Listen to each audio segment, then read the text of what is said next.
तर जाएगा। इसलिए क्या कहना प्यारा तू ले ले। देखिए जब मैं प्यारा कहूँ तो आपको क्या कहना है, क्या कहना है? वृंदावन धाम। जब मैं कहूँ तो ले ले तो क्या कहना है? श्री राधा नाम। चलिए सभी को गाना है प्यारा। सभी जोर से गाएं। आप लोगों को नहीं गाना, मेरी श्रोताएं गाएंगे, आप सब गाएं।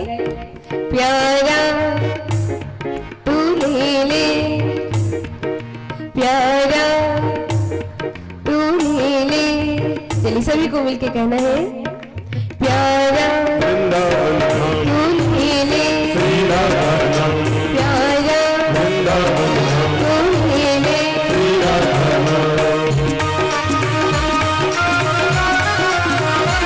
मेरी राधा रानी सरकार की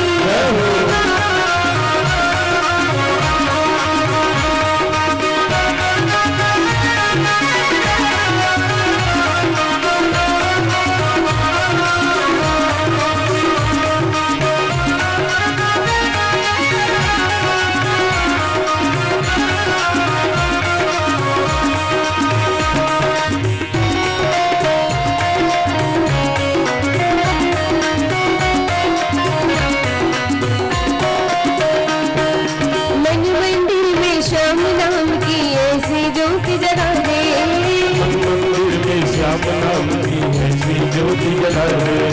मन मंदिर में श्याम नाम की ऐसी ज्योति जगा दे।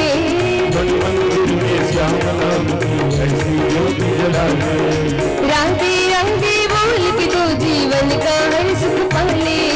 राधे राधे बोल के तो जीवन का हर सुख पाले। राधे राधे बोल के तो जीवन का हर सुख पाले। राधे राधे बोल के तो जीवन का हर सुख पाले।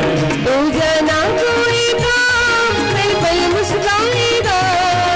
जाना कोई काम हर पल मुस्काएगा। तू ले ले राधा नाम तेरा जीवन तर जाएगा। तू ले ले राधा नाम तेरा जीवन तर जाएगा। तू ले ले राधा नाम तेरा जीवन तर जाएगा।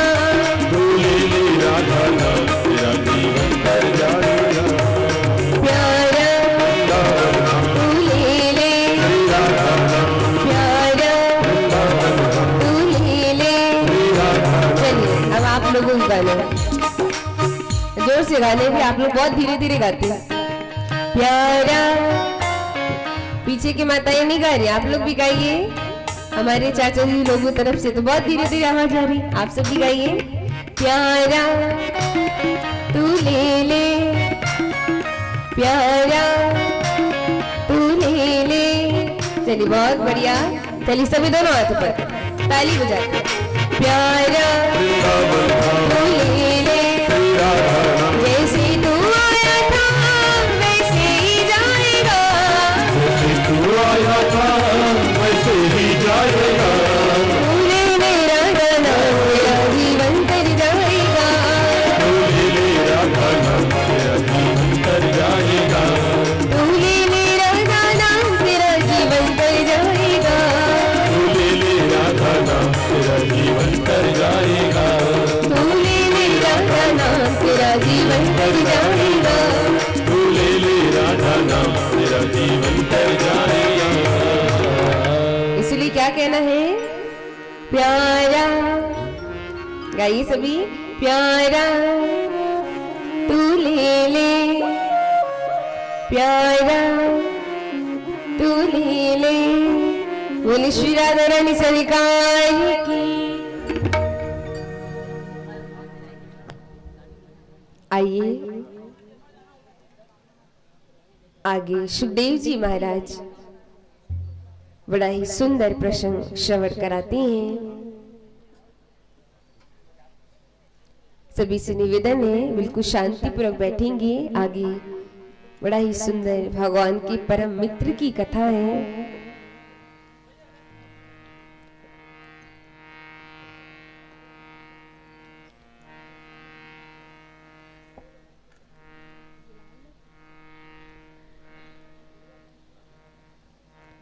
सुखदेव जी कहते हैं, परीक्षित, अब जो मैं कथा तुम्हें सुनाने जा रहा हूं, भगवान के परम मित्र की कथा, जो बिल्कुल शांत है, ब्रह्मचारी, विषयों से विरक्त, जितेंद्रिय ब्राह्मण, जिनका नाम है सुदामा। क्या नाम है? कृष्णस्यासित सखा कश्चिदा ब्राह्मणो ब्रह्मवीतमः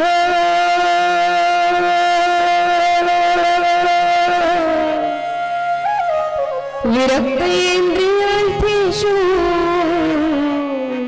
प्रशांतात्मा जितेन्द्रियः। हे राजन, भगवान के परम मित्र, बिल्कुल शांत, ब्रह्मचारी, विषयों से विरक्त, जितेंद्रिय ब्राह्मण, जिनका नाम है सुदामा। क्या नाम है? सुदामा का अर्थ क्या है सज्जनों? तो सु अर्थात सुंदर, दाम अर्थात कीमत, मूल्य। तो जिसकी अच्छी कीमत हो, अच्छा मूल्य हो, वो है सुदामा। सुदामा की पत्नी का क्या नाम है? सुशीला। तो सुशीला का अर्थ क्या है? सु अर्थात सुंदर, शील अर्थात आचरण, व्यवहार। तो जिसका आचरण अच्छा हो, व्यवहार अच्छा हो, वो है सुशीला। दोनों पति पत्नी का नाम कितना सुंदर। सुदामा जी के 2-4 बच्चे हैं, पर सुदामा जी बहुत गरीब हैं। परीक्षित कहते हैं, सुखदेव जी, मुझे सुदामा जी के घर गृहस्थी की कथा जानने से पूर्व मुझे ये जानना है कि कृष्ण और सुदामा की मित्रता कैसे होती है। तो सुखदेव जी बताते हैं, कल की कथा में आपको मैंने बताया था कि भगवान ने कंस का उद्धार किया, फिर भगवान का जनेऊ संस्कार हुआ, फिर पढ़ने के लिए भगवान कहाँ गए? उज्जैन गुरुकुल पढ़ने के लिए। तो जैसे जा रहे थे, मार्ग में भगवान सुदामा जी से मिले। सुदामा जी के पैरों पे कांटे चिभे थे, चोट लगी थी उनको। भगवान ने पूछा, हे मित्र, हे सखा, आप कहाँ जा रहे हो? सुदामा जी बोले, मित्र, मैं उज्जैन जा रहा हूँ गुरुकुल पढ़ने के लिए। तो भगवान ने कहा, मित्र, मैं भी वही जा रहा हूँ, चलो मेरे साथ। एक साथ गए, मार्ग में दोनों की मित्रता हो गई। गुरुकुल पहुंची है, शिक्षा आरंभ हुई। तो जो सुदामा जी है सज्जनों, पढ़ाई में थोड़े कमजोर थे। तो गुरुदेव जब भी उनसे कुछ पूछते, सुदामा जी उनका उत्तर नहीं दे पाते, जिसे देख कर के बाकी बच्चे उन पर हंसते थे। सुदामा जी अपने सिर को नीचे कर लेते। इसे देखकर हमारे कन्हैया को बिल्कुल अच्छा नहीं लगता। और जैसी कक्षा पूरी होती, बाहर आके कृष्ण सुदामा को हृदय से लगाकर बहुत रोते। राज ठाकुर जी ने सोच लिया कि अब कुछ भी हो जाए, मैं अपने मित्र को खूब लिखाऊंगा, पढ़ाऊंगा और एक विद्वान बालक बनाऊंगा। और भगवान ने ऐसा ही किया, इतना पढ़ाया सुदामा जी को कि अब तो सुदामा जी इतने होशियार हो गए कि अब तो गुरुदेव उनसे जो भी पूछते, सुदामा जी उनका तुरंत उत्तर देते। इसी प्रकार शिक्षा चल रही थी कि एक दिन क्या हुआ कि जो गुरुकुल है वो बिल्कुल खाली हो जाता है, खाने के लिए कुछ भी नहीं था। गुरु माँ गुरुदेव से कह रही थी, आज गुरुकुल बिल्कुल खाली है, कुछ भी नहीं है। तब द्वार पे दुर्वासा ऋषि आए और बोले, भिक्षाम देहि, भिक्षाम देहि। गुरु माँ आती है, क्षमा याचना करती, महाराज क्षमा करे, आज गुरुकुल बिल्कुल खाली है, कुछ भी नहीं है, आप कोई और दिन आइएगा। दुर्वासा ऋषि बोले, कोई बात नहीं, जाने लगे। तो जैसे जा रहे थे, दुर्वासा ऋषि सोच रहे, इतना बड़ा गुरुकुल है, यहाँ कैसे कुछ खाने के लिए नहीं होगा। तो ध्यान लगा के देखा, तब उस गुरुकुल में तो चने की पोटलियां होती है। अब जैसी चने की पोटलियों को देखा तो सबसे क्रोधी ऋषि कौन है? दुर्वासा ऋषि।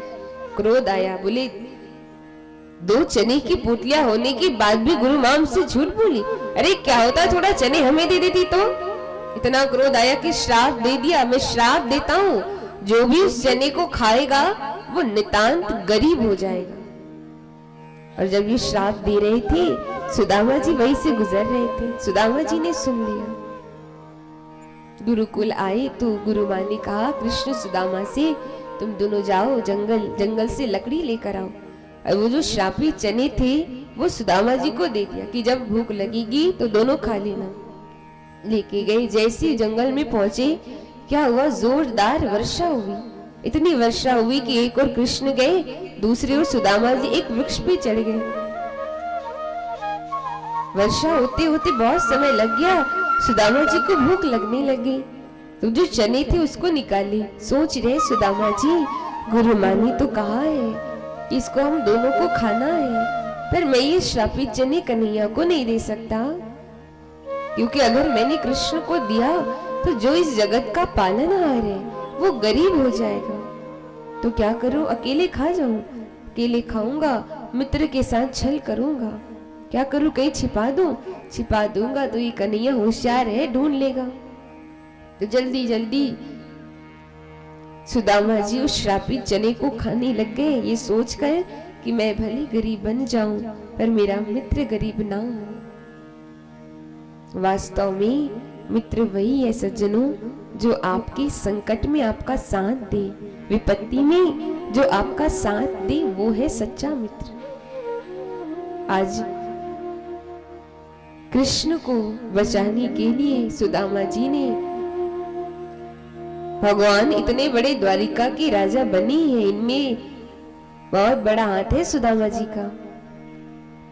सारे श्रापित चने अकेले खा गए, कृष्ण को नहीं दिया।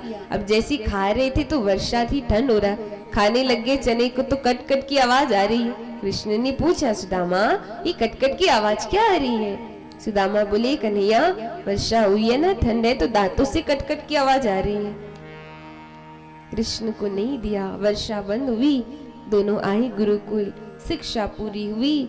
फिर द्वारी कन्हैया गए मथुरा, सुदामा जी गए पोरबंदर गुजरात। इसी प्रकार से इनकी शिक्षा पूरी हुई।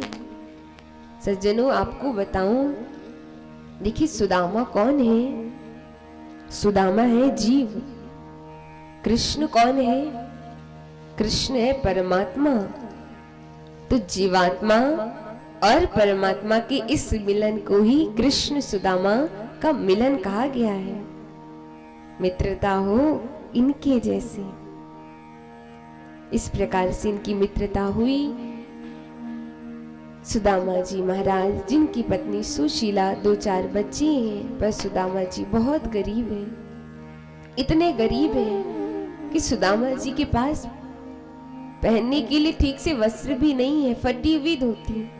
और सुशीला के पास तो केवल एक साड़ी, जब वो स्नान करती साड़ी के एक ओर को भिगाती थी, दूसरे ओर को पहनती। सुदामा जी की कुटिया इतनी छोटी कि जब वर्षा होती थी घुटने तक जल भर जाता।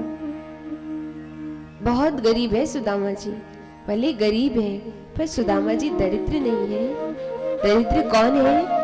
जिसके पास चाहे कितना भी धन आए वो उस धन से संतुष्ट नहीं होता, उसे वो धन कम ही लगे, वो है दरिद्र। सुदामा जी उनको अगर कुछ मिल जाता हरि कृपा समझ लेते, नहीं मिलता हरि इच्छा समझ के शांत रहते। किसी ने पूछा कि संसार में सबसे बड़ा अमीर कौन? एक नाम आया सुदामा जी का। तो कोई बोले हमने तो सुना है कि सुदामा जी बहुत गरीब थे, आप उनको अमीर कैसे बता रहे हैं? तो कहा सुदामा जी के पास जो धन है ना सज्जनों, सबसे बड़ा धन। कौन सा धन? सुदामा जी के पास जो धन है वो है संतोष रूपी धन। और ये संतोष रूपी धन जिसके पास आ जाए ना, सबसे बड़ा धनवान वो।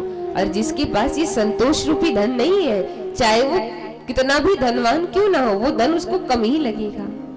इसलिए तो कहा इस संसार में दान से बड़ा कोई संपत्ति नहीं, लालच से बड़ा कोई रोग नहीं, अच्छे स्वभाव से बड़ा कोई सुख नहीं, और संतोष से बड़ा कोई धन नहीं। सबसे बड़ा धन है सुदामा जी के पास संतोष रूपी धन। इनको एक दिन अगर कुछ खाने को मिलता तो 2-4 दिन तो ये भूखे ही रहते। और जब सुदामा जी के बच्चे कहते पिताजी भूख लगी है, सुदामा जी क्या करते? बाहर जाते, छोटे छोटे गोल गोल पत्थरों को लेके आते, अपने बच्चों से कहते बेटा ये देखो ये आलू है, मैं इसको उबलने के लिए रख देता हूँ। और आलू पत्थरों को आलू बता के सुदामा जी उसको उबलने के लिए रख देते। अपने बच्चों से कहते बेटा देखो आलू उबल रहा है, जब तक आलू उबल ना जाए आओ मैं तुम लोगों को कृष्ण कथा सुना दूं। कृष्ण कथा सुनते सुनते सारे बच्चे सो जाते। ऐसे इनका दिन चलता। एक दिन क्या हुआ, सुशीला के बच्चे अपनी माँ के पास आए, कहते माँ बाकी बच्चे कहते हैं कि हम रोज दूध पीते हैं, दूध बहुत मीठा होता है। माँ हमने कभी दूध नहीं पिया, हमारे लिए भी दूध लाओ ना। जब बाकी बच्चे कहते ना हमारी भी बहुत इच्छा होती है, माँ हमारे लिए दूध लाओ ना, हमें भी मीठी वाली दूध पीनी है। कहाँ से लाए सुशीला, खाने के लिए अन्न तो है ही नहीं, दूध कहाँ से लाएगी। पर मना भी तो नहीं कर सकती। तो सुशीला क्या करती, घर घर जाती और चावल से निकलने वाला जो मांड है, जो पसिया है, उसको लेके आई। अपने बच्चों से बोली बेटा ये देखो ये दूध है, इसको पी लो। जैसी बच्चे उस पसिए को पिए तो एक मान का स्वाद कैसा होगा सचिन। सारे बच्चे जान गए ये दूध नहीं है। बच्चों ने कहा माँ बाकी बच्चे तो कहते हैं कि दूध बहुत मीठा होता है, पर इसमें तो कोई स्वाद ही नहीं है, इसमें तो कोई मिठास ही नहीं। माँ ये दूध नहीं है ना, आप झूठ बोल रही हो ना, आप हमें दूध नहीं पिलाना चाहती इसलिए पता नहीं क्या ले आई हो, हमें ये नहीं पीना, हमारे लिए असली वाला दूध लाओ। बच्चे हट करने लगे। सुशीला मूर्छित होकर गिर पड़ती है। जैसे गिरी सब बच्चे डर गए कि माँ को क्या हो गया। चिल्लाने लगे माँ माँ उठी, माँ आपको क्या हो गया, माँ उठिए। खूब पंखा चढ़ा, पानी का छींटा मारा, तब जाके सुशीला के नेत्र खुले। तब देखे सुदामा जी के बच्चे क्या कह रहे। सुशीला के बच्चे कहते माँ तो कितनी अच्छी है, हमने तो तुझसे मजाक किया और तू सच में हमारे लिए दूध ले आई। माँ हमको दूध नहीं पीनी, हमको तो दूध अच्छा ही नहीं लगता, हम तो तुझसे मजाक किए थे और तू सच में दूध ले आई। हमें भूख नहीं है माँ, हमारा पेट तो इतना भरा है कि 2-4 दिन भी कुछ ना खाए ना हमें भूख नहीं लगेगी। हे माँ तो कितनी अच्छी है। सारे बच्चे कहते माँ तू कितनी अच्छी है, तू कितनी भोली है,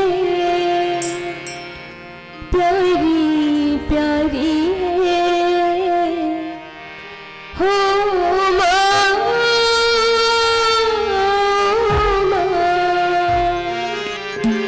हो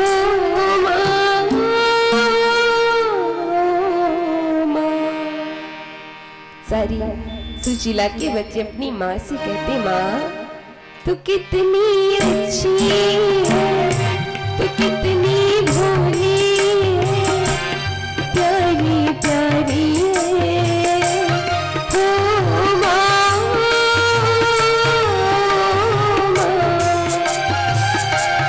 हो माँ।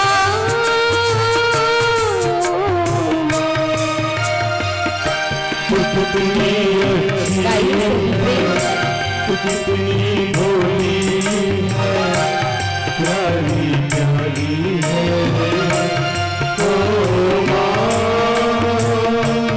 ओ माँ, ओ माँ। ये जो दुनिया है ये वन है कांटों का, ये जो दुनिया काटो का तू फुलवारी है,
होती है। वो होते हैं किस्मत वाले, वो होते हैं किस्मत वाले, जिनकी माँ होती है कितनी सुंदर, कितनी शीतल, प्यारी प्यारी है हो माँ,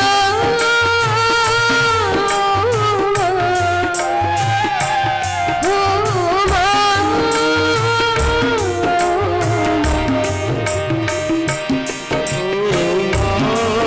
गाइए सभी भाव।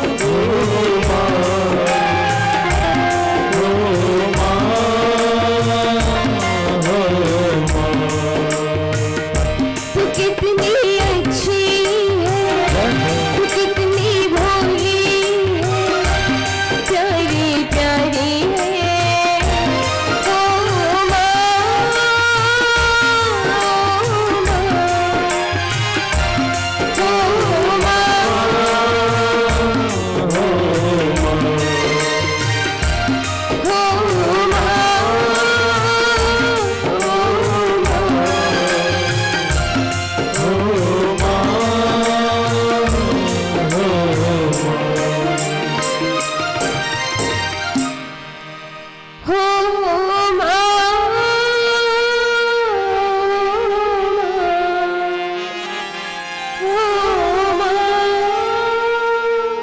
हो सारी सुशीला के बच्चे अपनी माँ से कहते, माँ तो कितनी अच्छी है। आज पूरी रात्रि भर सुशीला बस रो रही है, कह रही है प्रभु तो क्यों इंसान को इतना गरीब बनाता है, ऐसे करना होता है तो जन्म ही ना दे। रात्रि भर रो रही है सुशीला। जैसी प्रातःकाल का समय हुआ, आज स्वयं भगवान द्वारिकाधीश साधु का रूप लेकर आए और सुशीला के द्वार पे बोले, भिक्षाम देहि भिक्षाम देहि। सुशीला आती है, हाथ जोड़ के कहती, महाराज क्षमा करे, मेरे घर तो मेरे बच्चों के खाने के लिए कुछ नहीं है, मैं आपको क्या दूं, मेरे घर कुछ भी नहीं है, क्षमा करें।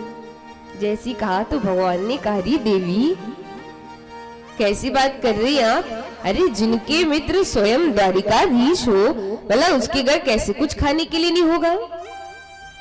सुशीला बोली, क्या मेरे स्वामी द्वारिकाधीश के मित्र? कहा हाँ देवी, आपके स्वामी द्वारिकाधीश के मित्र हैं। सज्जनों, आज पहली बार सुशीला को ये पता चला है कि सुदामा जी कृष्ण के मित्र। जैसी पता चला भगवान तो चले गए, सुदामा जी आए। सुशीला बोली, स्वामी आपने कभी बताया नहीं कि सुदामा द्वारिकाधीश आपके मित्र हैं? बोले हाँ वो मेरे मित्र हैं। तुमको कैसे पता? बोले एक साधु बाबा आए थे, उन्हीं ने बताया। हे स्वामी, आपके मित्र तो इतने बड़े राजा द्वारिकाधीश, आप जाइए ना, आप जाएंगे तो वो जरूर कुछ ना कुछ देंगे। जैसी कहा तो सुदामा जी बोले, अरे सुशीला कैसी बात कर रही तू, मैं अपने मित्र के घर जाऊं वो भी मांगने के लिए?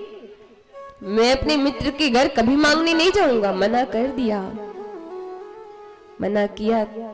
सुशीला तो माँ है सज्जनों, और एक माँ अपने बच्चे को भूखा कैसे देखे? बताइए माताएं, आप अपने बच्चे को भूखा देख पाओगी?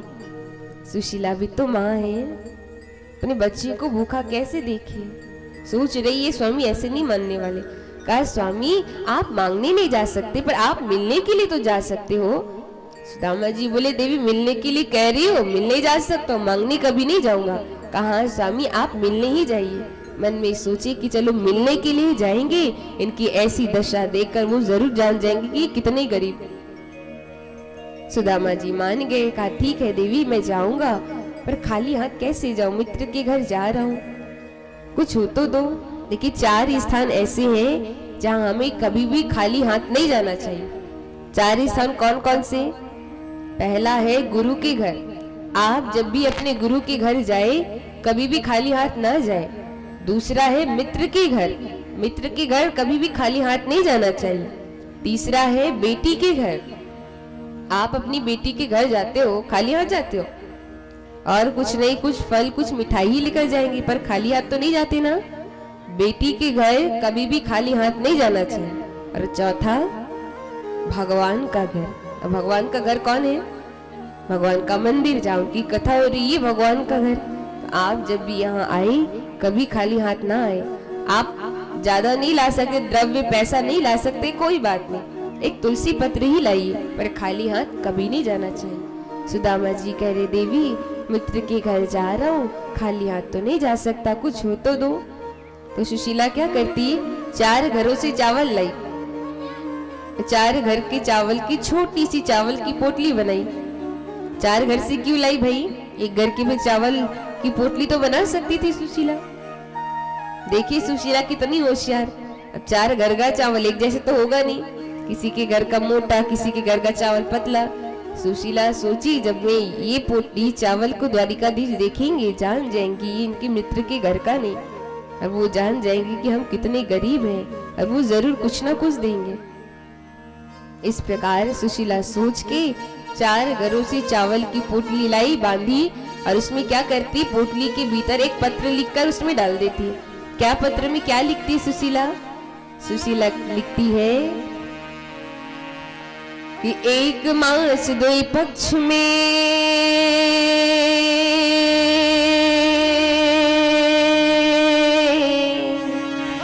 2 एकादशी हो, पर मेरे घर है श्री ठाकुर नित्य एकादशी हो। क्या लिख रही है? 1 मास 2 पक्ष में 2 एकादशी होए, और मेरे घर हे श्री ठाकुर नित्य एकादशी होए। यानी 1 महीने में 2 एकादशी आती है, मेरे घर रोज एकादशी, यानी मेरे घर मेरे बच्चे हम रोज भूखे रहते हैं। इस प्रकार पत्र लिखती है, चावल की पोटली बनाई, सुदामा जी को दिया।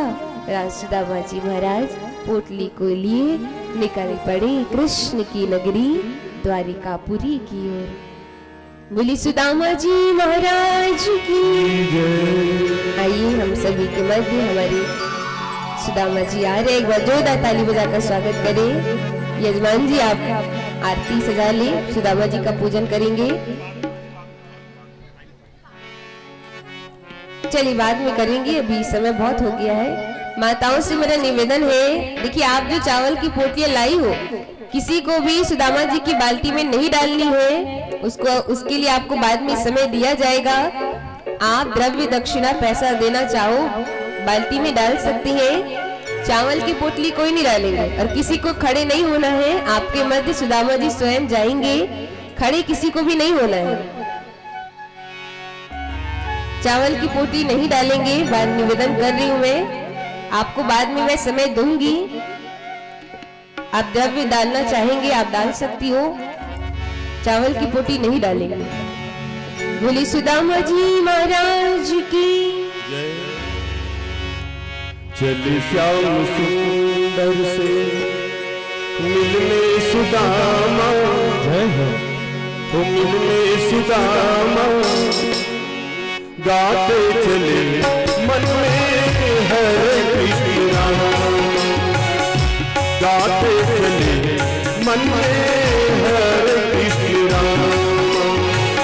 चलो श्याम सुंदर मिलने सुदामा, मिलने सुदामा, गाते चले मन में हरे कृष्ण राम, गाते चले मन में हरे कृष्ण राम। चले श्याम सुंदर मिलने सुदामा, मिलने सुदामा, गाते चले मन में हरे कृष्ण राम,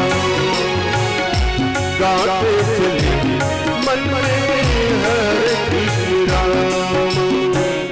चले श्याम सुंदर से मिलने सुदामा, मिलने सुदामा, गाते चले मन में हरे कृष्ण राम, गाते चले मन में हरे कृष्ण राम। बोले सुदामा जी महाराज की मीठी मीठी ताली सेवा कर रही है।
फटे हुए कपड़े में पोटली बनाई है।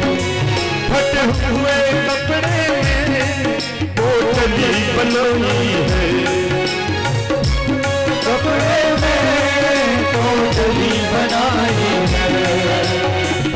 जाओ पतिवर प्रभु जी के धाम, हरि जी के धाम, गाते चले मन में हरे कृष्ण राम, गाते चले मन में हरे कृष्ण राम।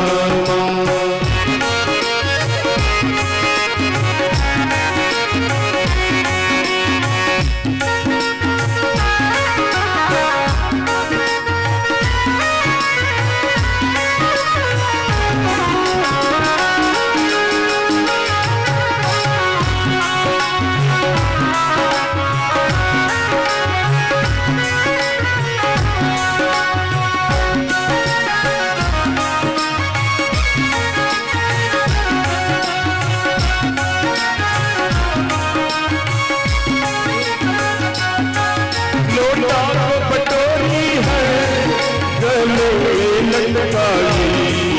लोटा को बटोरी है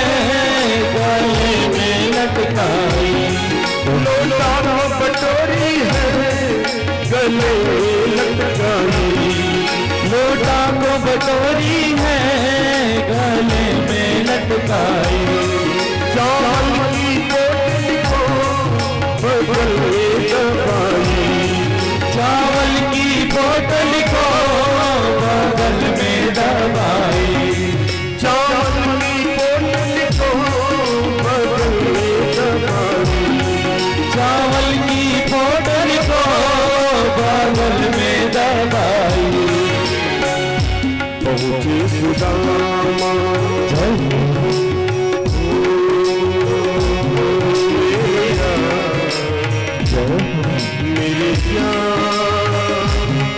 मेरे मेरे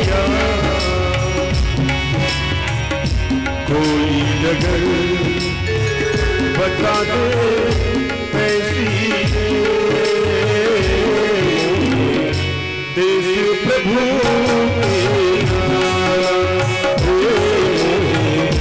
देश हरि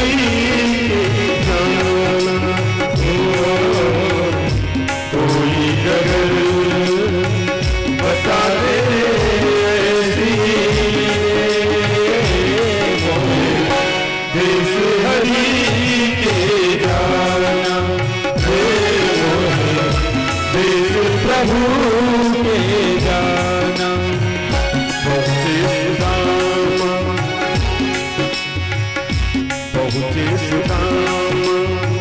प्रभु जी के धाम, हरि जी के धाम, गाते चले मन में हरे कृष्ण राम, गाते चले मन में हरे कृष्ण राम।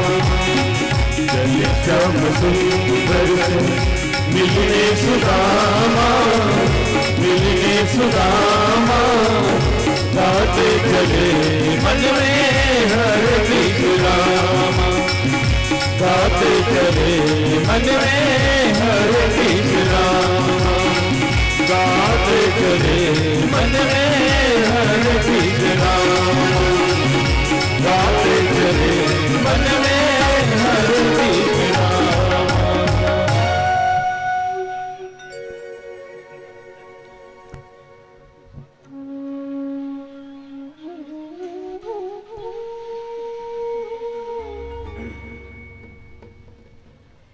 चलिए भगवान जी अभी दामा जी नहीं पहुंचे हैं, अब बैठ जाइए।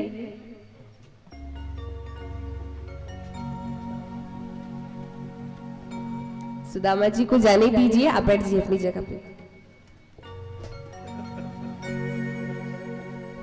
कहाँ है भाई हमारे झांकी वाले महाराज ने बताया करे बच्चे लोग को।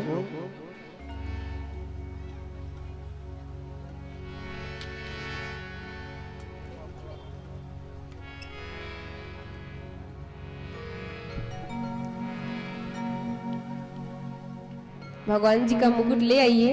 दीदी आप चले जाइए, पहना दीजिए भगवान को।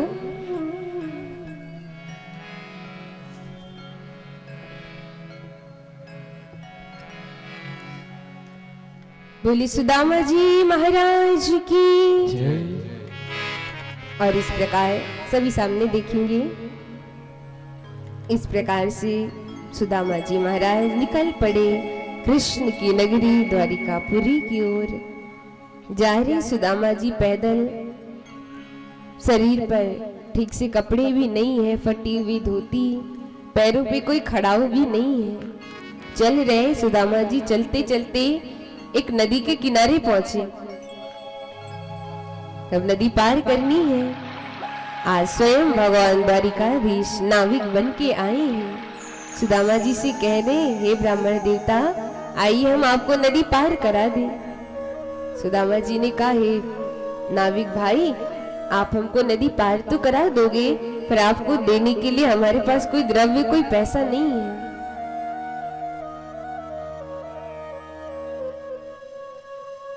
भगवान ने कहा, रे ब्राह्मण देवता, आपसे क्या पैसा लेना भाई, आप चलिए हम आपको नदी पार करा दें। और सुदामा जी को भगवान ने नदी पार कराया है।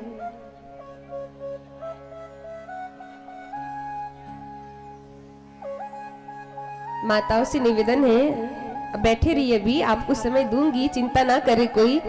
ऐसे में विलंब हो रहा है कथा, देखिए समय भी बहुत कम ही है, 6 बजने वाला है।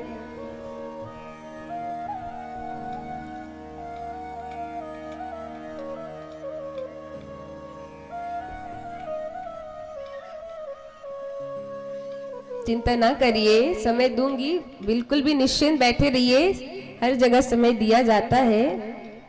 अभी झांकी का दर्शन करें। ये झांकी क्यों है? आपके लिए ही, ताकि आपको कथा को समझने में सरलता हो। सुदामा जी आप जाइए।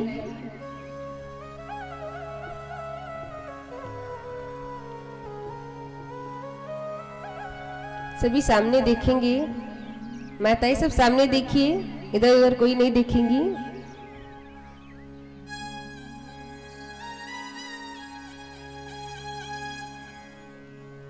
हमारे दो पंडित जी, आप लोग कहाँ हैं? हमारी झांकी जो बने हैं, इनको आप भी जाइए। बच्चों को समझने में थोड़ी तकलीफ हो रही है, तो बताते जाएंगे आप लोग। चलिए सभी सामने देखिए। बोली बांके बिहारी लाल की। सुदामा जी जाते हैं, चल रहे हैं, चलते चलते थक गए सुदामा जी। कहते, वारे कन्हैया, बड़ी दूर तो ने अपनी नगरी बसा ली, मैं चलते चलते थक गया, मेरे पैर पे कांटे चिप गए, छाले पड़ गए, पर तेरी नगरी नहीं आई। अब मैं और नहीं चल सकता भाई, अब मैं थक गया हूँ। कह के सुदामा जी एक वृक्ष के नीचे बैठ गए और उनको नींद आ गई, सो गए सुदामा जी। जैसे सोए, भगवान ने अपने गरुड़ से कहा, हे गरुड़, आप जाइए और जाके मेरे मित्र सुदामा को द्वारिकापुरी लेकर आइए। गरुड़ जाते हैं, सोते हुए सुदामा को द्वारिकापुरी लेकर आए और एक स्थान पे छोड़ दिया। अब जैसे छोड़े तो सोने की द्वारिका नगरी महाराज, चारों ओर बड़े बड़े महल बने, चारों ओर नर नारी सब कह रहे जय श्री कृष्ण जय द्वारिकाधीश, जय श्री कृष्ण जय द्वारिकाधीश। धीरे धीरे सुदामा जी की आंखें खुली तो सुदामा जी ने क्या देखा कि चारों ओर बड़े बड़े महल बने हैं, चारों ओर नर नारी सुंदर सुंदर और सब जय जयकार लगा रहे। सुदामा जी देख रहे, अरे मैं कौन सी नगरी आ गया भाई। किसी व्यक्ति से पूछे भैया ये कौन सी नगरी है। व्यक्ति ने कहा रे भैया ये द्वारिका नगरी। सुदामा जी बोले द्वारिका नगरी, वही द्वारिका नगरी जहाँ मेरा कन्हैया रहता है। हाँ वही द्वारिका नगरी है जहाँ हमारे द्वारिकाधीश रहते। प्रसन्न हो गए सुदामा जी, सोच रहे मैं तो एक वृक्ष के नीचे सो गया था, फिर मैं यहाँ कैसे पहुंच गया। फिर चल रहे, चलते चलते किसी व्यक्ति से पूछे भैया यहाँ द्वारिकाधीश का महल कहाँ है। व्यक्ति बोले कि आप सीधे जाइए, सामने आपको एक बहुत सुंदर महल दिखाई देगा और वही है हमारे द्वारिकाधीश का महल। और सुदामा जी महाराज चलते चलते पहुंचे हैं द्वारिकाधीश के महल के द्वार पर। जैसी महल के द्वार पे पहुंचे हैं, चलिए सुदामा जी अब आप आ जाइए। पहुंच गए आप। जैसे महल के द्वार पे पहुंचे तो यहाँ पे दो द्वारपाल खड़े। जैसे ही सुदामा जी जाने का प्रयास किए, द्वारपालों ने रोक दिया, कहा रुकिए, कौन है भैया आप, कहाँ जा रहे हैं। सुदामा जी ने कहा कि हे द्वारपालों, मैं श्री कृष्ण के गुरुकुल का सखा हूँ, मेरा नाम सुदामा है, मैं अपने मित्र से मिलने आया हूँ। जाइए ना, जाके उनसे कहिए कि उनसे मिलने के लिए उनका मित्र आया है। तो द्वारपाल हंसने लगे, बोले ये देखो ना शरीर पर ठीक से कपड़े हैं, फटी हुई धोती, और अपने आप को हमारे द्वारिकाधीश का मित्र बता रहे। सुदामा जी ने बहुत प्रार्थना की कि भाई मैं सत्य कह रहा हूँ, मेरी बात मानो। पर जब द्वारपाल नहीं माने तब वहां एक तीसरा द्वारपाल आया और जैसे द्वारपाल ने देखा कि दोनों हंस रहे, द्वारपाल ने कहा ये क्या कर रहे तुम लोग, क्या यही सिखाया मेरे द्वारिकाधीश ने कि द्वार पे ऐसे अतिथि आए और उनका ऐसे अपमान करो, हंसो उन पर, यही सिखाया हमारे भगवान ने तुम लोगों को। सुदामा जी से कहते हैं ब्राह्मण देवता आप कौन हैं। सुदामा जी कहते हैं मित्र, हे द्वारपालो, मैं कन्हैया के गुरुकुल का सखा हूँ, मेरा नाम सुदामा है, मैं अपने मित्र से मिलने आया हूँ। जाइए ना, जाके उनसे कहिए कि उनसे मिलने के लिए उनका मित्र सुदामा आया है। द्वारपाल बोले आप यहीं रुकिए, मैं सूचना दे के आता हूँ। कह के द्वारपाल भगवान के पास जाते हैं, जाके कहते हैं द्वारिकाधीश आपको प्रणाम है, समाचार लेकर आया हूँ। भगवान ने कहा कहो क्या समाचार है। द्वारपाल बोले प्रभु, द्वार पे एक गरीब ब्राह्मण आया है तो दिखने में बिल्कुल दरिद्र लग रहा है, बिल्कुल और पागल जैसे लग रहा है। भगवान बोले अच्छा तुमको ऐसा क्यों लग रहा है कि वो पागल है। बोले प्रभु वो पागलों जैसी बातें करता है। भगवान बोले कैसी बातें करता है। द्वारपाल कहते प्रभु वो कहता है कि वो आपका मित्र है। भगवान के मेरा मित्र कौन है वो, क्या नाम है उसका, बताओ मुझे। द्वारपाल कहते हैं शीश पगान जगातन में प्रभु जाने को ही बसो कहीं ग्राम,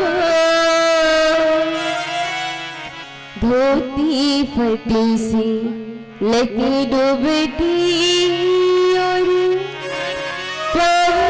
पहन के नहीं सामान, धोती फटी सी लकी डूबती और पहन के नहीं सामान। द्वारपाल कहते हैं द्वारिकाधीश वो गरीब ब्राह्मण जिसके शरीर पर ठीक से कपड़े भी नहीं, फटी हुई धोती है, न सिर पर कोई मोर मुकुट, द्वार पे खड़ा है। द्वारपाल बोले द्वारे खड़ो दीजी दुर्बल रही उच्च की शोभ सुधा अभिरामा, पूछत दीन दयाल को धाम बताओ नाम सुदामा पूछत दीन दयाल को धाम बतावत अपनो नाम सुदामा। द्वारपाल कहते द्वारिकाधीश वो द्वार पे खड़ा है, वो कहते कि वो आपका मित्र और अपना नाम वो सुदामा बताता है। जैसी भगवान ने सुना, भगवान बोले क्या मेरा मित्र सुदामा आया? इतने प्रसन्न हुए भगवान सिंहासन से खड़े हो गए, सीधे दौड़ पड़े सुदामा जी से मिलने। ऐसे दौड़े दुपट्टा कहीं गिरा, पैरों पे खड़ाऊ नहीं, दौड़ करके सुदामा जी को हृदय से लगा लिया। बोले द्वारिकाधीश भगवान की, सुनते ही दौड़े चले आए मोहन, लगाया गले से सुदामा को मोहन, लगाया गले से सुदामा को, लगाया गले से सुदामा को मोहन। वो सुनते ही कमरे चले आए मोहन, लगाया गले सुदामा को मोहन। सुनते ही दौड़े चले आए मोहन, लगाया गले से सुदामा को मोहन, लगाया गले से सुदामा को मोहन। हुआ रुक्मणी लो दोहरो ही अजंभा, हुआ रुक्मणी लो दोहरो ही अजंभा। मेहमान कैसा अजीबा गया है, मेहमान कैसा अजीबा गया हो। अरे द्वारपालो कन्हैया से कह दो, अरे द्वारपालो कन्हैया से कह दो, इधर पे सुदामा करीब आ गया है, इधर पे सुदामा करीब आ गया है।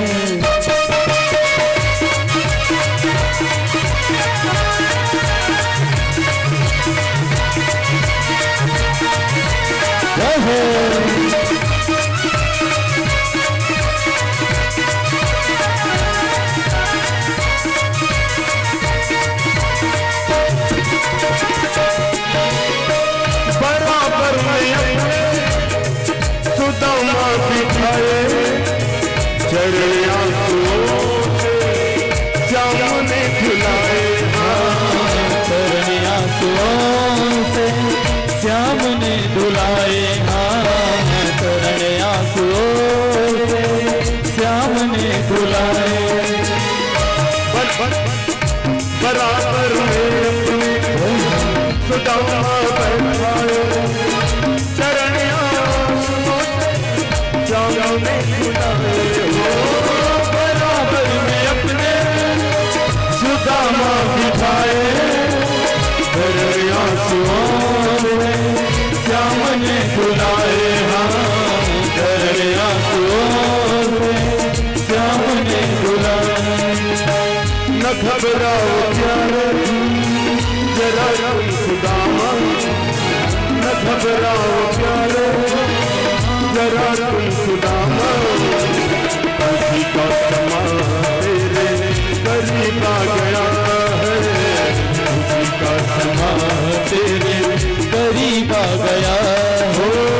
भटकते भटकते न जाने कहाँ से, भटकते भटकते न जाने कहाँ से, तुम्हारे महल के करीब आ गया है, तुम्हारे महल के करीब आ गया है। कितने सखा नसीब आ गया है, उसी का समा तेरे करीब आ गया।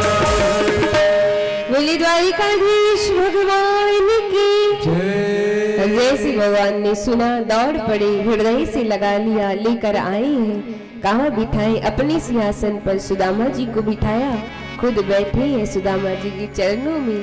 अपनी पटरानियों से कहा कि जाओ जलपात्र लेकर आओ, मैं अपने मित्र के चरण अपने हाथ से धोऊंगा। पटरानिया जल पात्र लेकर आई तो सुदामा जी के चरण धोने के लिए जैसे भगवान ने सुदामा जी के चरण उठाए तो क्या देखा कि सुदामा जी के पैरों में कांटे चिभे छाले पड़े हैं, जिसे देखकर सुदामा जी के भगवान के नेत्र से आंसू निकल पड़े। सुखदेव जी कहते हैं, देखी सुदामा की दीन दशा, करुणा करके करुणा निधि रोए, पानी परात को हाथ छूने, नैनन के जल सो पग धोवे। आज जैसे भगवान ने देखा सुदामा जी के चरणों के कांटे को, छाले को, भगवान ने जैसे देखा सुदामा जी के पैरों पे छाले पड़ी है, खून से लथपथ, भगवान के नेत्र से आंसू की धार बहने लगे। तो भगवान जो जलपात्र लाई थी उसको दूर रखे और आज भगवान अपने आंसुओं से, अपने दांतों से ठाकुर जी सुदामा जी के चरणों में जो कांटे लगे हैं उसको निकाल रहे हैं और अपने आंसुओं से भगवान सुदामा जी के चरण धो रहे हैं। फिर कृष्ण सुदामा वार्ता करने लग गए तो सुदामा ने कहा, अरे कन्हैया ये सुंदर सुंदर स्त्रियां कौन है? कन्हैया बोले, सुदामा ये सब मेरी रानियां हैं। अपनी रानियों से कहा कि आओ मेरे मित्र को प्रणाम करो। तो सबसे पहले माँ रुक्मणी आई। जैसी माता रुक्मणी ने प्रणाम किया सुदामा जी बोले, सौभाग्यवती भव। फिर जामवती आई। जैसे जामवती ने प्रणाम किया सुदामा जी बोले, आयुष्मान भव। एक एक करके 8 रानियां आई। अब जैसे 8 रानियां आई तो सुदामा बोले, कन्हैया ये 8 तेरी रानियां हैं? कन्हैया बोले, हाँ सुदामा ये 8 मेरी रानियां। ये तो गिनती के 8, अभी तो 16,100 रानियों की लाइन लगी है। सुदामा जी बोले, अच्छा वो कहाँ है? कन्हैया ने बोले, अरे सुदामा ये जो देख रहे हैं ना, ये सामने जितनी सुंदर सुंदर स्त्रियां बैठी है ये सब मेरी पटरानियां। कैसे माता है बनना चाहती हूँ भगवान की पटरानी? भगवान कह ही रहे ये सब मेरी पटरानी। अब जैसी कहा कि ये सब मेरी पटरानी, भगवान सुदामा बोले, अरे कन्हैया तब तो मैं थक जाऊंगा आशीर्वाद देते देते। तेरी इतनी सुंदर सुंदर रानियां, मैं तो थक जाऊंगा। भगवान बोले, सबको सब एक के हाथ को एक पकड़ो, मेरा मित्र सबको एक साथ आशीर्वाद देगा। सारी रानियों ने एक के हाथ को पकड़ा। सुदामा जी बोले, सौभाग्यवती भव। अब कन्हैया कहते, अच्छा सुदामा तू बता, तूने शादी की कि नहीं? सुदामा जी बोले, हाँ कन्हैया हमने शादी की, पर हमने केवल एक शादी की भाई, हमने तेरे जैसे इतनी सारी शादी नहीं, केवल एक शादी की। तो भगवान बोले, अच्छा मित्र तो मेरी भाभी जी ने मेरे लिए कुछ भेजा होगा ना? जैसी कहा सुदामा जी सोच रहे हैं, इतने बड़े द्वारिकाधीश 56 भोग खाने वाले, मैं इनको ये चावल कैसे खिला दूं? मैं नहीं खिला सकता। झूठ बोल दी। नहीं नहीं कन्हैया तेरी भाभी ने तेरे लिए कुछ नहीं भेजा, जो पोटली थी उसको छिपाने लग गए। तो कन्हैया बोले, अच्छा तो फिर तो पीछे क्या छिपा रहे? छीनने का प्रयास किया, छुपा रहे। तो ठाकुर जी ने क्या किया? सुदामा जी को गुदगुदी की। गुदगुदी करते करते चावल की पोटली को भगवान के हाथ से, सुदामा जी के हाथ से छीन लिया और छीन करके भगवान उस चावल की पोटली को खोले। खोल करके एक मुट्ठी चावल लिए, उसको भगवान खाते हैं। दूसरी मुट्ठी लिए, जैसे दूसरी मुट्ठी को खा रहे थे कि मैया रुक्मणी ने रोक दिया। कहा, रुके स्वामी सब आप ही खा जाओगे कि हमें भी मिलेगा? भगवान ने सारी रानियों को दिया। कृष्ण सुदामा बातें करने लग गए। थोड़ा समय हुआ, फिर सुदामा कहते, मित्र बहुत समय हो गया, हम जाने दे। सुदामा जी जैसे आए थे वैसे चले गए। चलिए कुर्सी और ले आइए, बिठा दीजिए भगवान को। अब जैसे पहुंचे हैं पोरबंदर गुजरात, तो यहाँ तो जो छोटी सी कुटिया थी वहाँ बड़ा महल बना। द्वार पे द्वारपाल थे। पूछा, ये कौन सी नगरी है? यहाँ मेरी छोटी सी कुटिया थी। द्वारपाल बोले, भैया ये सुदामा नगरी। बोली, सुदामा नगरी? यहाँ तो मेरी छोटी सी कुटिया थी, आपके महाराज को बुलाइए। बोले, हमारे महाराज तो द्वारिकापुरी गए। बोले, उनकी रानी होंगी ना, उनको बुलाइए। सुशीला को बुलाया। आती है सुशीला, देखती है खूब मोटी, खूब सारे आभूषण है शरीर पे। डर गए सुदामा जी, बोली मैं गलत जगह आ गया, भाई ये मेरी सुशीला नहीं, मेरी सुशीला तो कितनी पतली दुबली थी, जाने लग गए। सुशीला ने आवाज लगाई, स्वामी रुकिए, मैं आपकी पत्नी सुशीला हूँ, ये जो भी है आपके मित्र की देन। सुदामा जी ने कहा, देख तुझे ये चाहिए तो तू तो रख, मैं तो मुझे जाने दे, मुझे नहीं चाहिए। जैसे जाने लग गए बीच में भगवान आ गए, सुदामा जी के हाथ को पकड़ के बोले, मित्र ये सब मेरा आशीर्वाद है, आशीर्वाद समझ के रख। अनंत वर्ष तक सुदामा जी ने तप किया और अंत में उनको भगवान के धाम की प्राप्ति हुई। बोले सुदामा जी महाराज की। इस प्रकार सुदामा चरित्र की कथा आती है। आपको बताऊं, अब से मात्र 15 मिनट की कथा और बची है, 15-20 मिनट की कथा, फिर यहाँ श्रीमद् भागवत ज्ञान यज्ञ का विराम हो जाएगा।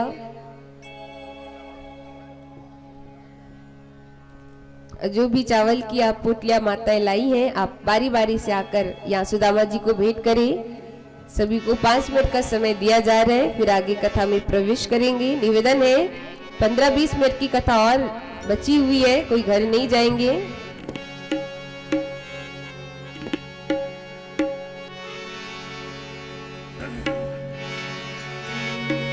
बोली वृंदावन लाल की जय। श्याम रसिया मेरो मन बसिया, रुचि रुचि भोग लगाओ रसिया। श्याम रसिया मेरो मन बसिया, श्याम रसिया मेरो मन बसिया, श्याम रसिया मेरो मन बसिया, श्याम रसिया मेरो मन बसिया। रुचि रुचि भोग लगाओ रसिया, रुचि रुचि भोग लगाओ रसिया, रुचि रुचि भोग लगाओ रसिया, रुचि रुचि भोग लगाओ रसिया।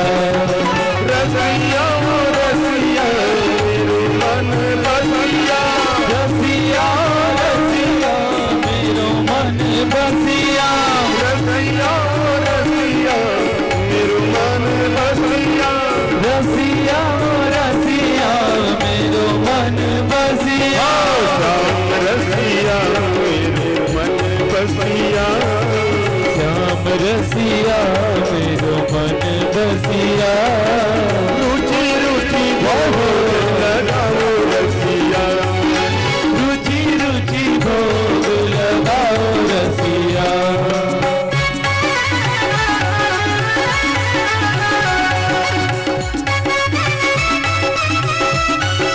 बोले द्वारकाधीश भगवान की जय है, श्याम महाराज की।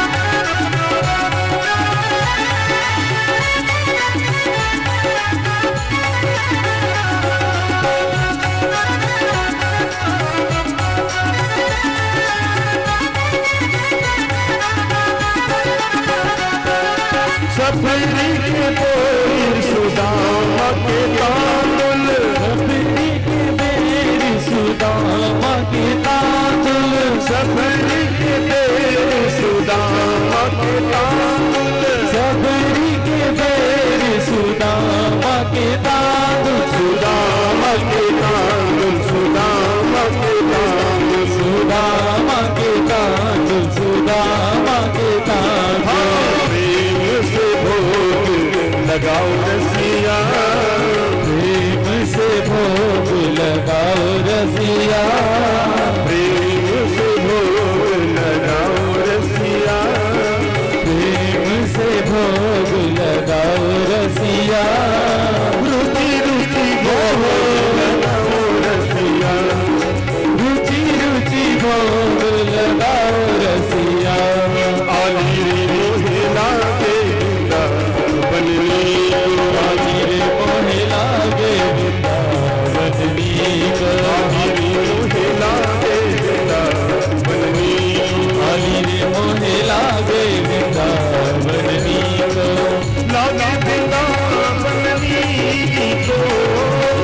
लागे वृंदावन नी को, लागे वृंदावन को, लागे वृंदावन नी को, सखी लागे वृंदावन को, हीरे मोहे लागे वृंदावन नी को, आली मोहे लागे वृंदावन को, हीरे मोहे लागे वृंदावन नी। राधे जय हो।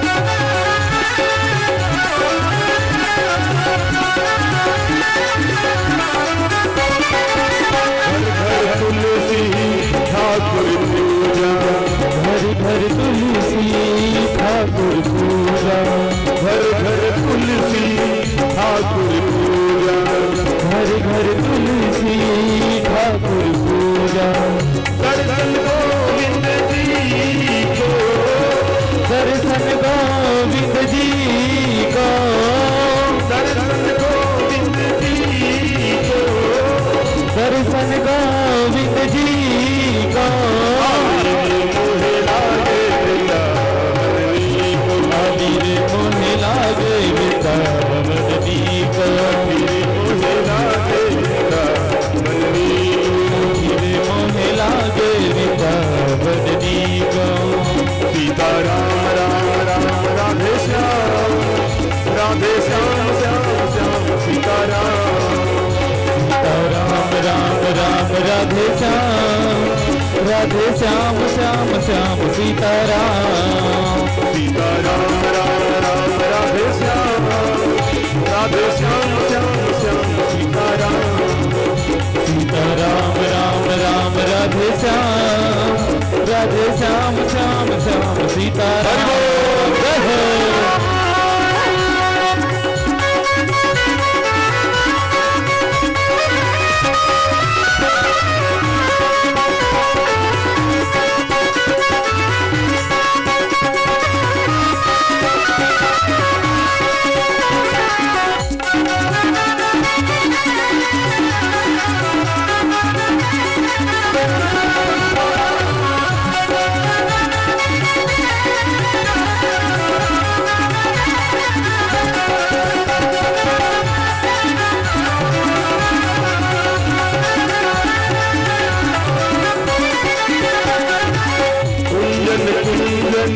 फिरत राधिका, कुंजन कुंजन फिरत राधिका, कुंजन कुंजन फिरत राधिका, कुंजन कुंजन फिरत राधिका, सत्य सुनत मुरली को, सत्य सुनत मुरली को, सत्य सुनत मुरली को, सत्य सुनत मुरली को, आली मोहे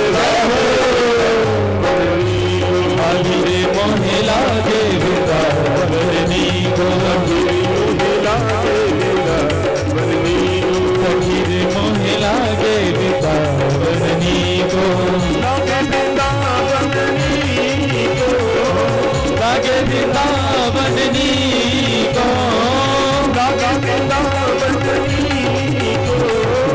लागे वृंदावन नी को,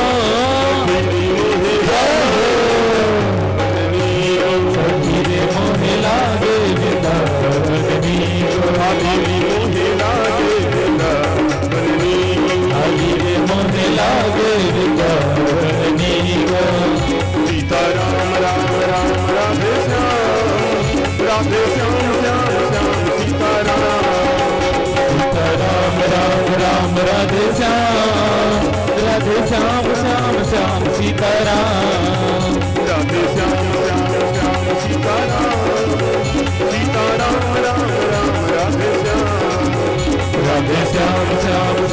सीताराम सीताराम राम राम राधे श्याम।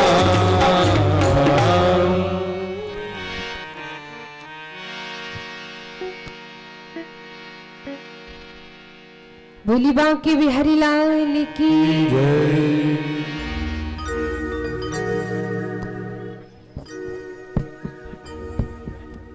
आइए सभी से निवेदन है शांतिपूर्वक बैठे हुए, ज्यादा समय की मात्र 15-20 मिनट की कथा और शेष है।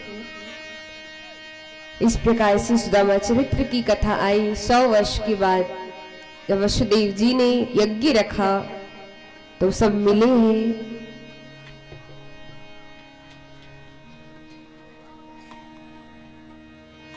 भगवान की सारी पटरानियां यहाँ राधा रानी से मिलने के लिए आई। देखा 7 डोली ऊपर राधा रानी थी, चारों ओर गोपियां, बीच में श्री राधा रानी। माँ रुक्मणी बोली, हे राधा रानी, हम कृष्ण की पटरानियां हैं, आपसे मिलने आई हैं, आपके लिए दूध लाए हैं, इसको पी लीजिए। गोपियों ने कहा, रुक्मणी, जिस दिन से कन्हैया व्रत छोड़ के गए हैं, हम दूध पीना तो क्या, दूध का स्पर्श भी नहीं किया हमने, इसलिए ले जाइए। राधा रानी इसको नहीं पिएगी। रुक्मणी बोली, राधा रानी, इसको हम लाए हैं पर इसके आपके कृष्ण ने भेजा है। जैसी सुनती है, जिस राधा ने इतने वर्ष तक दूध का स्पर्श भी नहीं किया, आज जैसी सुनती है कि इसको कृष्ण ने भेजा, गरम गरम उस दूध की मटकी को छीन कर पीने लगी। गरम गरम उस दूध को मिलके रुक्मणी भगवान के पास गई तो क्या देखा कि भगवान के पैर में छाले पड़े हैं। रुक्मणी पूछती, स्वामी, आपके पैर में ये छाले कैसे आए? मैं जब गई थी तब तो ये छाले नहीं थे। कहा, देवी, ये छाले मुझे किसी और ने नहीं, आपने ही दिए हैं। बोली, मैंने क्या किया? बोले, आपने मेरी राधा को गरम गरम दूध पिलाया ना। मेरे हृदय में मेरी राधा के चरणों का वास है, राधा के हृदय में मेरे चरणों का वास है, तो आपने मेरी राधा को गरम गरम दूध पिलाया जिससे उसका हृदय जला, और हृदय में मेरे चरणों का वास है, इसलिए मेरे पैर पे ये छाले पड़े हैं। ये छाले मुझे और किसी ने नहीं, आपने दिए। जैसी सुनती है रुक्मणी माँ के मन में जो अभिमान सब खत्म हो जाता है। इसलिए सज्जनों, राधा और कृष्ण ये नाम दो है कि लेकिन ये एक है। कृष्ण ही राधा है और राधा ही कृष्ण। वो तो लीला करने के लिए भगवान ने 2-2 रूप लिए। आइए 10वें स्कंद को बांके बिहारी के चरणों में समर्पित करते हुए हम श्रीमद् भागवत की 11 स्कंद में प्रवेश करें। बोली बांके बिहारी लाल की। 11 स्कंद में सुखदेव जी कहते हैं, समय समय पर भगवान अपने पौत्रों को उपदेश करते, बेटा संत मेरा प्राण है, मेरे हृदय में वास करते, जीवन में कभी भी संत का अपमान मत करना। भगवान के सारे पौत्रों ने आज सोचा, ये बाबा जिन संतों की इतनी तारीफ करते, आज उनकी परीक्षा लेंगे। परीक्षा लेने के लिए क्या किया, एक बालक को साड़ी पहना दी, पेट में तकिए लगा दिया, मानो वो कोई स्त्री और वो गर्भवती हो। प्रभास क्षेत्र में बड़ा सुंदर स्थान है, सप्तर्षि पिंडाकर, खूब सारे संत विराजमान। सारे भगवान के पौत्र आए, बोले, महाराज देखिए द्वारिकाधीश की यहाँ नई बहू आई है, ये गर्भवती है, बताइए ना इसके बेटा होंगे कि बेटी? संतों ने ध्यान लगा के देखा तो जान गए कि ये भगवान का पौत्र। जैसी देखा संत होते क्रोधी, संतों को आया क्रोध और श्राप दे दिया, तुम लोगों को अभिमान है कि तुम द्वारिकाधीश के पौत्र हो, जाओ हम तुम सारे यदुवंशियों को श्राप देते हैं कि उसके पेट से एक लोहे का मूसल निकलेगा, जो लोहे का मूसल तुम्हारे पूरे यदुवंश को नष्ट कर देगा। श्राप दे के गए, जैसी वस्त्रों को निकाला देखा सचमुच में लोहे का मूसल। डरकर पौत्रों ने क्या किया, उसको समुद्र में फेंक दिया। तो 2 टुकड़े हुए, एक टुकड़ा एरक नाम की घास बनी और एक चूर्ण को एक मछली ने निगल लिया। और क्या हुआ, जिस दिन से ये यदुवंशियों को श्राप लगा, मानो नजर ही लग गई। देवताओं को पता चला, सारे देवता आए भगवान के पास, का प्रभु अब तो आप जिस काम से आए थे वो हो गया ना, राक्षसों को तो आपने मार दिया, पृथ्वी के भार को तो नष्ट कर दिया, अब चलिए अपने लोग। भगवान ने कहा, देवताओं, इस पृथ्वी का सबसे बड़ा भार तो मेरा वंश यदुवंश है, तुम लोग चिंता मत करो, यदुवंशियों को श्राप लग चुका है पर नष्ट होने में थोड़ा समय है, तुम जाओ। देवताओं को विदा किया। यह जैसे श्री उद्धव को पता चला कि भगवान जाने वाले हैं, उद्धव जी आए प्रभु के पास। कहा, प्रभु ये मैं क्या सुन रहा हूँ, आप हमें छोड़ के जाने वाले हैं, मैं आपके बगैर कैसे रहूंगा प्रभु, मुझे अपने साथ ले चलिए। भगवान ने कहा, उद्धव मेरा ना तो आना होता है ना ही कहीं जाना, मैं लोगों को दिख जाता हूँ, लोग कहते कि भगवान है, और जब मैं लोगों को नहीं दिखता लोग कहते भगवान नहीं। और मेरा ना तो कहीं आना होता है ना कहीं जाना। यहीं पर एक ऋषि हुए श्री दत्तात्रेय महाराज, जो दत्तात्रेय जी हम गोस्वामियों के हमारे गुरु श्री दत्तात्रेय भगवान, जिन्होंने अपने जीवन में 24 गुरु बनाए। इसका वर्णन मैं आपको कल करूंगी। कल 10 बजे आप सभी को मैं गीता का उपदेश दूंगी। अभी समय का अभाव है, इसलिए दत्तात्रेय जी ने अपने जीवन में 24 जो गुरु बनाए हैं, इसका वर्णन आपको कल 10 बजे गीता का आपको श्रवण कराऊंगी, तब आपको सुनाऊंगी। और यहाँ जैसे यदुवंशियों को श्राप लगा, आज सारे यदुवंशियों की बुद्धि बिगड़ गई, नष्ट होने का समय आया। सारे यदुवंशी भाई सबकी बुद्धि बिगड़ गई, सब आपस में लड़ने झगड़ने लग गए।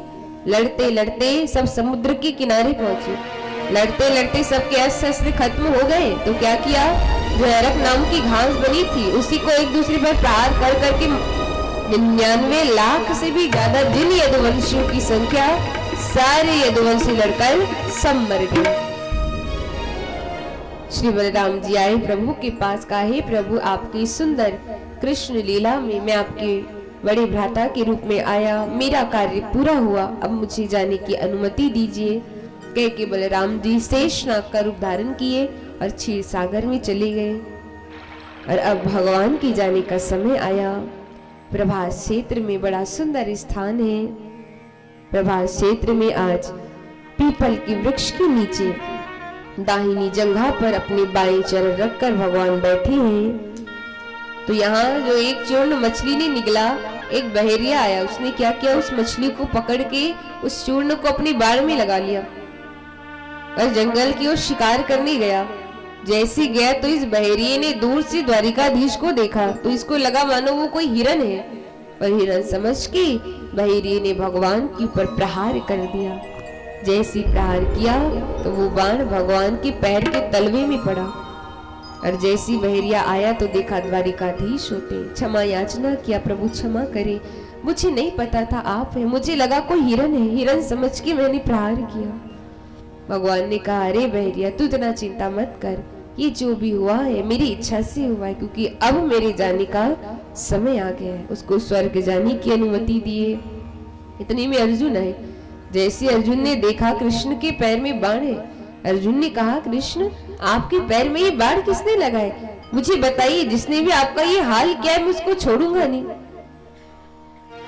भगवान ने कहा, अर्जुन ये जो हुआ है मेरी इच्छा से, क्योंकि अब मेरे जाने का समय आ गया, इसलिए तुम बस एक काम करो, द्वारिका में मेरी जितनी भी पटरानियां हैं, जितने द्वारिका वासी है, सारे द्वारिका वासियों को वृंदावन लेके जाओ, क्योंकि मेरे जाते ही जो द्वारिका नगरी है वो समुद्र में डूब जाएगी।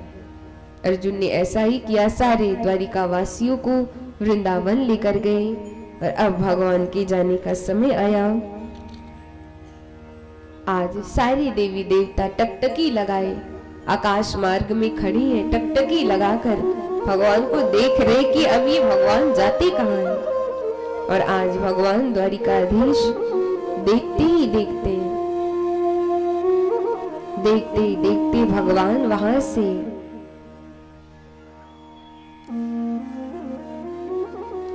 अंतर ध्यान हो जाते हैं। देखते ही देखते भगवान हम सभी को छोड़कर चले जाते हैं।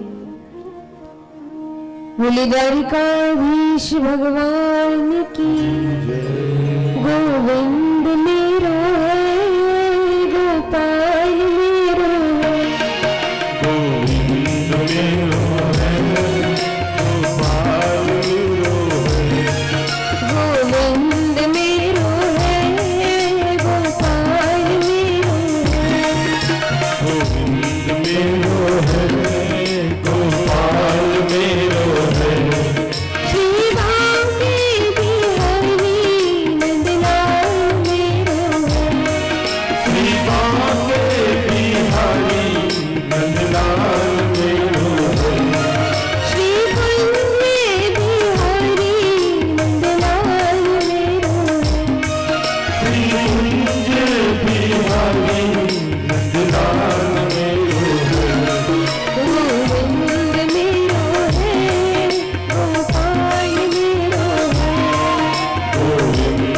मेरो है, गोपाल मेरो है। बोली बाकी बिहारी लाल की। जय। और देखते देखते भगवान हम सभी को छोड़कर चले गए। 3 रूप में भगवान 3 स्थान गए। पहले रूप में भगवान गोलोक धाम गए, दूसरे रूप में भगवान श्री वृंदावन गए। भगवान कभी भी वृंदावन छोड़ के नहीं गए, आज भी भगवान ब्रज में ही रह रहे। दूसरे रूप में वृंदावन गए और तीसरे रूप में भगवान इस श्रीमद् भागवत ग्रंथ में समाये, इसलिए इस भागवत को साक्षात कृष्ण कहा गया। व्यास जी लिखते हैं भगवान का कभी जन्म नहीं होता, ना उनकी मृत्यु होती है, वो अवतार लेते हैं, अंतर ध्यान होते हैं। आइए एकादश स्कंद को बिहारी जी के चरणों में समर्पित करते हुए हम श्रीमद् भागवत के अंतिम स्कंद द्वादश स्कंद में प्रवेश करें। द्वादश स्कंद में सुखदेव जी कलयुग के दुर्गुणों का वर्णन करते कि हे परीक्षित, ये जो कलयुग वासी हैं बड़े ही दुष्ट, बड़े ही पापी होंगे। तो परीक्षित ने पूछा, है सुखदेव जी, इस कलयुग में इन कलयुग वासियों की मुक्ति का मार्ग क्या है? हमारी मुक्ति का मार्ग क्या है सज्जनों? कलयुग केवल नाम आधारा, कलयुग केवल नाम आधारा, कलयुग केवल नाम आधारा, कलयुग केवल नाम आधारा। सुमरि सुमरि नर उतरहि पारा, सुमर सुमर नर उतरहि पारा। कलयुग केवल नाम आधारा, सुमरि सुमरि नर उतरहि पारा। इस कलयुग में हम कलयुग वासियों की मुक्ति का मार्ग केवल प्रभु नाम संकीर्तन है, भगवान की कथा, भगवान की भजन ही हम कलयुग के लोगों की मुक्ति का मार्ग है। और हे परीक्षित, आज से 7 दिन पूर्व तुम्हें एक ऋषि कुमार ने मरने का श्राप दिया था। तुम्हारी मुक्ति के लिए मैंने तुम्हें 7 दिनों तक भागवत की कथा सुनाई। आज वो 7वां दिन है, आज वो तक्षकनाग आएगा और उसके काटने से ही सबकी मृत्यु होगी। इस प्रकार सुखदेव जी का पूजन किए परीक्षित ने इत्यादि। फिर सुखदेव जी चले गए, सारे संत चले गए। यहाँ परीक्षित के पौत्रों ने परीक्षित को बचाने का खूब प्रयास किया, पर आज सारी व्यवस्था धरी की धरी रह गई। तक्षकनाग सूक्ष्म रूप लेकर आया और विकराल रूप धारण करके तक्षकनाग ने परीक्षित को डस लिया और परीक्षित की मृत्यु हो गई। पर परीक्षित की तो कब की मुक्ति हो चुकी थी सज्जनों, ये तक्षकनाग ये तो बाद में आए। जैसी परीक्षित ने 7 दिनों की कथा पूरी श्रवण की, तुरंत उसकी मुक्ति हो चुकी। तक्षकनाग ये बाद में आया और इसीलिए परीक्षित ये प्रमाण है कि जिसने भी भागवत की कथा सुनी है उसको मुक्ति जरूर मिलती है। और आइए यही पर संक्षिप्त सूची, जिसने भी 7 दिनों की कथा नहीं सुनी है, अगर वो ये संक्षिप्त सूची सुन ले तो उसको 7 दिन की कथा का फल प्राप्त हो जाता है। ध्यान से सुनेंगे 7 दिनों में हमने कौन कौन सी कथा श्रवण की। प्रथम स्कंद में आपने सुखदेव जी के जन्म की कथा, परीक्षित जन्म की कथा, कुंती स्तुति, भीष्म स्तुति, राजा परीक्षित की सभा में सुखदेव जी का आगमन। द्वितीय स्कंद में ब्रह्मा जी की उत्पत्ति, चतुश्लोकी भागवत की व्याख्या। तृतीय स्कंद में विदुर मैत्रेय संवाद, कपिल देहूति संवाद, हिरण्याक्ष वध आदि का वर्णन। चतुर्थ स्कंद में सती चरित्र, ध्रुव चरित्र, ध्रुव जी के वंश का निरूपण। पंचम स्कंद में प्रिय व्रत चरित्र, जड़ भरत जी की कथा। छठे स्कंद में अजामिल उपाख्यान की कथा। 7वें स्कंद में प्रहलाद चरित्र, नरसिंह देव की कथा। 8वें स्कंद में गजेंद्र मोक्ष की कथा, समुद्र मंथन की कथा, वामन चरित्र की कथा। 9वें स्कंद में सूर्यवंश की कथा, श्री राम कथा, चंद्रवंश की कथा और संक्षिप्त कृष्ण कथा। 10वें स्कंद में आपने भगवान की कथा विस्तार से, भगवान के गोकुल लीला, वृंदावन लीला, मथुरा लीला, द्वारिका लीला आदि लीलाओं को विस्तार से श्रवण किया। 11वें स्कंद में किस प्रकार यदुवंशी को श्राप लगा, सारे यदुवंशी भाई आपस में लड़ झगड़ का सबका संहार, भगवान का स्वधाम गमन। 12वें स्कंद में आपने कलयुग के दुर्गुणों का श्रवण किया। कि कैसे हम कलयुग वासियों की मुक्ति का मार्ग केवल प्रभु नाम संकीर्तन है। तो इन 7 दिन में आपने समस्त कथाएं श्रवण की, और जैसा कि मैंने प्रथम दिन ही कहा, ये भागवत क्या है?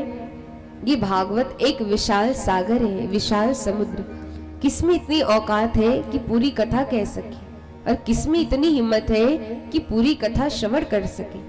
पर हर वक्ता अपने अपने मति अनुसार कहते हैं। इन 7 दिनों में मैंने आप सबको श्रीमद् भागवत रूपी समुद्र में से 1 लोटा जल या 1 चम्मच जल इन 7 दिन में पिलाने का प्रयास की हूँ।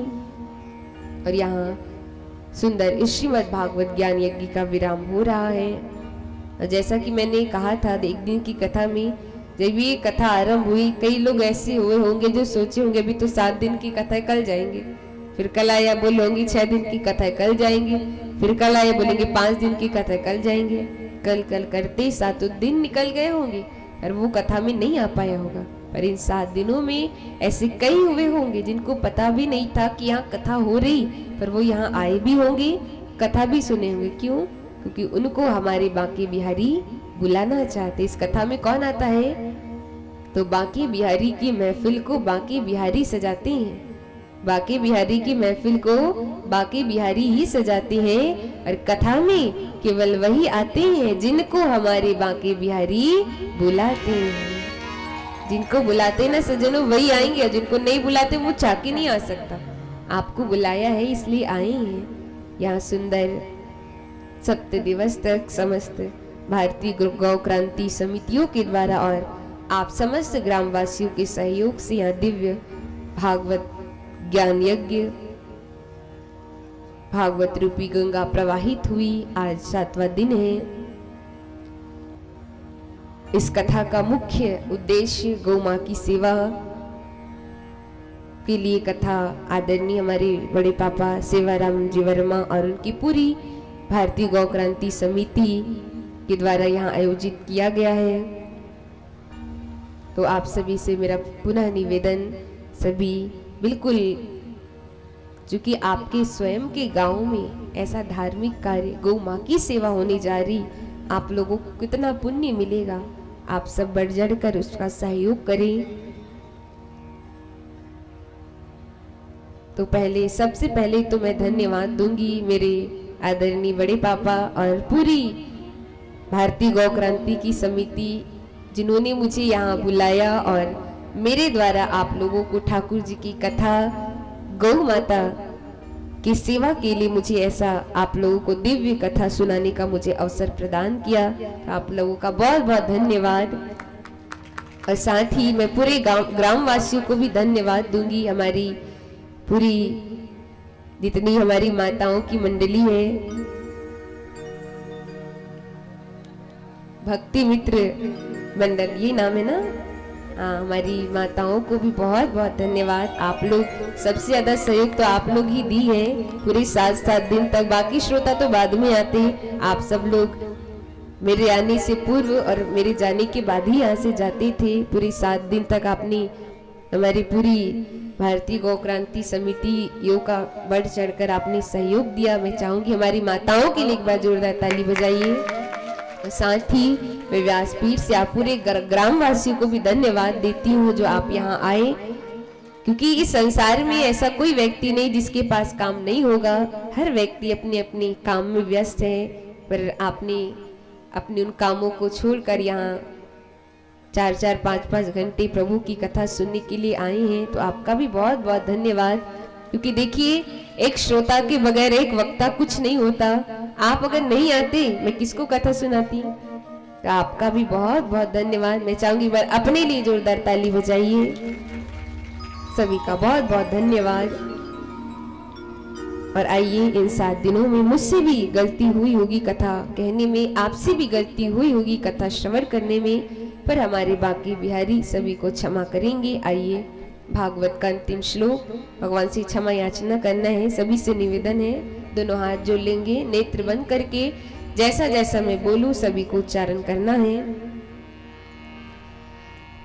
नाम नाम संकीर्तनम संकीर्तनम यश सर्व पाप प्रणाशनम प्रणाम दुख समनस्तम नमामि हरिं परम नाम संकीर्तनम यश सर्व पाप प्रणाशनम प्रणाम दुख समनस्तम नमामि हरिं परम नाम संकीर्तनम यश सर्व पाप प्रणाशनम प्रणाम दुख समनस्तम नमामि हरिं परम श्री गुरु चरण कमलेभ्यो नमः। बोली बांके बिहारी लाल की, बोले श्रीमद् भागवत महापुराण की, श्री व्यास नारायण भगवान की, सुखदेव जी महाराज की, हनुमान जी महाराज की, सरस्वती मैया की, बोले सद्गुरुदेव भगवान की, बोले शंकर भगवान की, बोले श्री गौ माता की, श्री राधा रानी सरकार की। जय जय श्री राम, जय जय श्री राम, जय जय। और इस प्रकार श्रीमद् भागवत ज्ञान यज्ञ का विराम हो रहा है। सज्जनों, कथा की कभी समाप्ति नहीं होती। तो देखिए, यहाँ 7 दिवस तक मैंने आपको कथा श्रवण कराई। श्रीमद् भागवत ज्ञान यज्ञ का आयोजन हुआ। तो देखिए, यज्ञ की पत्नी का क्या नाम है? क्या नाम है? क्या नाम है? यज्ञ की पत्नी का नाम है दक्षिणा। स्वाहा अर्थात क्या है? हवन में स्वाहा बोलते ना, इसका अर्थ है कि हम भगवान को भोजन दे रहे हैं। स्वाहा का अर्थ उनको जो स्वाहा देती है अग्नि में आहुति, भगवान को भोजन दिया जाता है। यज्ञ की पत्नी का नाम है दक्षिणा। आप कोई भी यज्ञ करें, श्रीमद् भागवत यज्ञ करें या सत्यनारायण जी की कथा करें, जब तक आप दक्षिणा नहीं करेंगे आपका यज्ञ सफल नहीं होगा। तो मैंने 7 दिनों तक आपको कथा श्रवण कराई। अब आप लोगों की पारी है दक्षिणा करने की। तो व्यासपीठ से दक्षिणा मांग रही हूँ, सभी से देंगे? सोच लीजिए, मैं कुछ ज्यादा मांग लूंगी तो चिंता ना करें। जैसा कि सभी जानते हैं, यहाँ मैं आपके ग्राम में, वैसे मैं कथा कभी भी, मेरी कथा का चार्ज बहुत ज्यादा है, लेकिन यहाँ चूंकि मैं खुद इस समिति से जुड़ी हूँ गौ माता की सेवा के लिए, तो यहाँ की कथा मैं गौ माता के लिए निस्वार्थ की हूँ, निशुल्क की हूँ। या जो भी आप चढ़ाएंगे केवल गौ माता, आपके ग्राम में गौशाला बनेगी, गौ माँ की सेवा के लिए है। पर चूंकि ये विधान है कि जिसने भी कथा सुनाई है दक्षिणा करनी पड़ती है, तो नियम है, इसलिए दक्षिणा तो लेनी पड़ेगी। ज्यादा नहीं, आपसे जो भी बनेगा थोड़ा बहुत दक्षिणा जरूर करें, क्योंकि नियम है। बाकी जो भी होगा सब गौ माँ के लिए जाएगी। तो इस प्रकार से आइए, यहाँ सभी खूब बढ़ चढ़कर दान करेंगे। सुंदर आपके गांव में मैं चाहूंगी कि बहुत जल्दी ही गौ माँ का गौशाला बने आपके गांव में, और गौ माँ की सेवा हो। और ये कब होगी? बोले जब आप दान करोगे, आप दान करेंगे तभी ये कार्य संभव होगा, क्योंकि ये एक की बस की बात नहीं है ना। सभी सहयोग देंगे तभी होगा। तो सभी बढ़ चढ़कर सहयोग जरूर देंगे। और आइए, इस प्रकार से यहाँ श्रीमद् भागवत ज्ञान यज्ञ का विराम होता है। और आइए, जैसा कि विधान है कि व्यास दक्षिणा होता है, भागवत चढ़ोतरी होती है, तो जो भी चढ़ोतरी है वो तो यही गौ माँ की ली है। तो वाणी विराम करती हूँ। फिर बोली बांके बिहारी लाल की, बोलिए